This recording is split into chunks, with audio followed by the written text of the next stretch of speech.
Bwana Yesu asifiwe sana. Bwana Yesu asifiwe sana. Kwa majina yangu ninaitwa mtumishi wa Mungu aliye hai Tadei. Karibu sana mtu wa Mungu. Tujifunze neno la Mungu katika kitabu cha Luka mtakatifu mlango wa 19 mstari wa 1 hadi ule wa 10. Twende tukausome. Biblia inasema, naye alipoingia Yeriko, Yesu, huyo aliyeingia Yeriko ni Yesu. Maandiko yanazungumzia Yesu. Anasema Yesu naye alipoingia Yeriko alipita katikati yake. Manake Yesu aliingia Yeriko akapita katikati ya mji huo ambao unaitwa Yeriko. Na tazama, palikuwa na mtu jina lake Zakayo, mkubwa mmoja katika watoza ushuru, naye ni tajiri. Wakati Yesu alipokuwa akipita katikati ya huo mji, kuna mtu mmoja aliyekuwa anafahamika kwa jina la Zakayo, naye ni mkubwa mmoja katika watoza ushuru, naye ni tajiri sana katika mji huo, katika hilo eneo ambalo Yesu alikuwa amepita. Kuna huyo mtu anaitwa Zakayo ambaye ni mkubwa mmoja katika watoza ushuru, naye ni tajiri. Huyu alikuwa akitafuta kumuona Yesu ni mtu wa namna gani. Huyu Zakayo akaona ya kwamba fedha zake hazina maana yoyote kama hatamjua Yesu.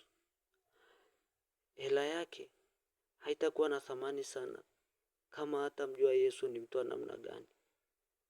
Maana itakuwa amesikia kwa watu mahubiri, akimsikiliza tu Yesu, anamsikiliza tu Yesu, lakini hajawahi kumuona. Hasa huyu anatafuta kumuona, anataka kumjua huyu ni mtu wa namna gani ambaye anazungumziwa. Anajiuliza sasa yeye. Angalia, anasema asiweze kwa sababu ya umati wa watu.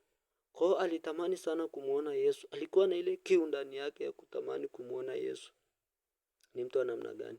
Lakini maandiko yanasema asiweze kwa sababu ya umati wa watu. Maanake Yesu alikuwa anazungukwa na watu wengi sana. Kwa hiyo ilikuwa ni vigumu sana kumfikia Yesu, kumuona. Anasema maana ni mfupi wa kimo. Kwa hiyo tatizo sio umati tu wa watu, tatizo pia ni yeye. Huyo Zakayo alikuwa ni mfupi wa kimo. Kwa hiyo tatizo pia kubwa ambalo lilimsababisha akaenda kupanda juu ya mti ni kwa sababu ya ufupi wake. Lakini angalia mstari wa 4, akatangulia mbio akapanda juu ya mkuyu apate kumuona, kwa kuwa atakuja kupitia njia ile. Kwa hiyo Zakayo alitangulia, alijua kabisa Yesu atapitia njia hii. Kwa hiyo alichofanya ni nini? Ili asikose kumuona Yesu, akabidi akimbilie apande juu ya mti ili amsubirie Yesu, amuone tu, yani kiu yake na shauku yake amuone Yesu ni mtu wa namna gani, amjue. Angalia, anasema na Yesu alipofika mahali pale alitazama juu, akamwambia Zakayo, shuka upesi, kwa kuwa leo imenipasa kushinda nyumbani mwako. Angalia, na Yesu alipofika mahali pale alitazama juu. Maana yake Yesu alipokuwa anatembea, alipokuwa anakuja, alikuwa anajua anapoelekea ni wapi. Alikuwa anajua anapofikia ni wapi. Ndio maana alipofika pale akatazama juu moja kwa moja. Maana yake alimuona Zakayo.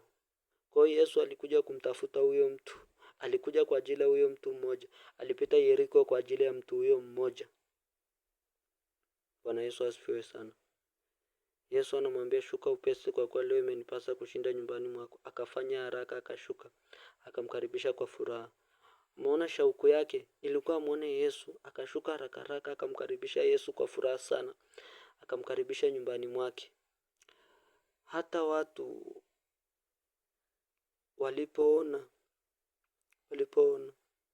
walinung'unika wote wakisema ameingia kukaa kwa mtu mwenye dhambi. Angalia, baada ya Yesu kuingia hapo ndani, watu wanaanza kunung'unika. Watu wanaanza kujiuliza ndani yao. Watu wanaanza kukosa amani ndani yao. Kwa sababu gani? Wale watu walikuwa wako kimwili. Yesu alikuwa yupo kiroho. Kwa walishindwa kumwelewa Yesu alikuja kufanya nini huku duniani. Walikuwa hawamuelewi Yesu amekuja kutimiza kazi gani. Walikuwa hawajajua. Kwa wale watu walikuwa wako mwilini. Hata wale wanafunzi wake walikuwa wako mwilini bado, walikuwa hawajafunuliwa bado. Bwana Yesu asifiwe sana. Kwa hiyo ndo maana wakaanza kumnungunikia wakisema ameingia kwa mtu mwenye dhambi. Wao hawakujua, wao walijua ya kwamba Yesu kwa kuwa ni mtakatifu alikuja kwa ajili ya mwenye haki. Mwenye haki ni ule mtu ambaye ni anaishi maisha mazuri. Kwa hiyo wao walijua kwamba Yesu alikuja kutafuta na kuokoa yule mwenye haki, hapana mtu wa Mungu. Yesu alikuja kama ujui, Yesu alikuja kwa ajili ya mtu mwenye dhambi. Ndio maana anasema kwa kuwa mwana wa Adamu alikuja kutafuta na kuokoa kilichopotea. Maana yake kama ni mwenye haki Yesu asingekuja, kwa sababu mwenye haki utaanzaje kutafuta kitu ambacho hakijapotea. Maana yake anaposema alikuja kutafuta, maana yake kuna kitu kilipotea, kuna nafsi ilipotea. Kwa hiyo Yesu alikuja kutafuta na kuokoa. Mwenye haki hawezi akapotea kwa kuwa ni mwenye haki, lakini Yesu alikuja kwa ajili ya asiye ambaye ni mtenda dhambi. Mtu wa Mungu popote pale ulipo, wewe leo una shauku gani ya kutaka kumjua Yesu? Una kiu ipi? Zakayo huyu maandiko yanamzungumzia ni tajiri sana, lakini bado hakuhesabu fedha yake kwamba ndo kila kitu, kwamba amepata fedha ndo maisha yake yamekuwa. Hata angalia vitu vingine, hata lisikiliza, hata mjua Yesu, hata mpokea Yesu kwenye maisha yake. Lakini Zakayo hakuwa mtu wa namna hiyo. Japo Biblia inamzungumzia ni tajiri, alikuwa ni mtu tajiri sana, alikuwa ni mkubwa sana, ana fedha nyingi sana. Lakini angalia, Yesu anamwambia wokovu leo umekufikia. Bado Zakayo aliona fedha hazina maana kama atamkosa Yesu. Bado Zakayo aliona fedha hizi hazitanisaidia kama nikimkosa kumjua huyu Yesu, kama nikikosa kumpokea huyu Yesu. Kama Zakayo alihesabia hivyo vitu vya duniani vinapita. Vitu hivi, utajiri huu unapita, mali unaziacha, lakini Yesu ni wa milele. Kwa hiyo Zakayo shauku yake na kiu yake kubwa ilikuwa anatamani kumjua Yesu ni mtu wa namna gani. Yesu ni mtu wa namna gani. Kwa hiyo Zakayo alikuwa anatamani sana. Kwa hiyo na wewe mtu wa Mungu jioni muda huu na wakati huu, tamani sana. Wewe umeshikilia fedha, mtu wa Mungu, moyo wako umeshikiliwa na nini ndani ya moyo wako? Maana Yesu anaangalia moyo. Yesu anaangalia mioyo ya watu. Anatazama mioyo ya watu. Haangalii sura yako. Angalia Zakayo alikuwa ni mfupi, lakini Yesu haangalii kimo chako, haangalii dini yako, haangalii sijui habagui kabila, haangalii sura. Alikuja kwa ajili ya mtu yeyote, habagui. Anaangalia mtu yeyote yule mwenye utayari ndani yake.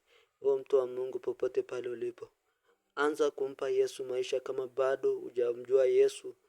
Tamani sana kumjua Yesu kama Zakayo alivyokuwa na shauku ndani yake ya kutaka kumjua huyu Yesu ni mtu wa namna gani. Nawe mtu wa Mungu siku hii ya leo, tamani sana kumjua Yesu ni mtu wa namna gani. Karibisha Yesu kwenye maisha yako, karibisha Yesu kwenye biashara yako, karibisha Yesu kwenye kazi yako, naye atakupigania, naye atakuwa pamoja nawe. Shalom, shalom.